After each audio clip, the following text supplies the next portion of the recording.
माँ का आंचल। रात का सन्नाटा था। एक कमरे से सिसकियों की हल्की आवाज आ रही थी। अकेले बिस्तर पर बैठी आयशा अपने आंसुओं को रोक नहीं पा रही थी। पति को गुजरे हुए 6 महीने हो चुके थे, लेकिन कमरे की हर दीवार पर आज भी उसकी मुस्कान उकेरी हुई थी।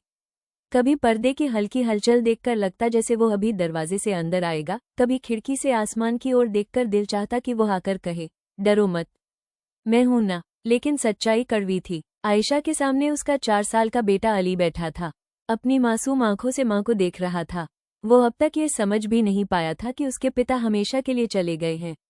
वो तो बस इतना पूछता, अम्मी, अब्बू कहाँ हैं? आज फिर क्यों नहीं आए? ये सुनकर आयशा का दिल टुकड़े टुकड़े हो जाता, लेकिन अपने बेटे के छोटे दिल को टूटने से बचाने के लिए वो मुस्कुरा देती और कहती, बेटा, अब्बू सितारों के पास गए हैं, अल्लाह के पास, वहां से हमें देख रहे हैं। अली खुश होकर आसमान की ओर इशारा करता और कहता, अम्मी, वो वाला सितारा अब्बू है ना? ये सुनकर आयशा की आंखों से आंसू झरने लगते, मगर वो बेटे को अपने सीने से लगा लेती। उसके दिल में सिर्फ एक ही संकल्प था कि वो अपने बेटे को कभी यह महसूस नहीं होने देगी कि उसके पिता नहीं हैं।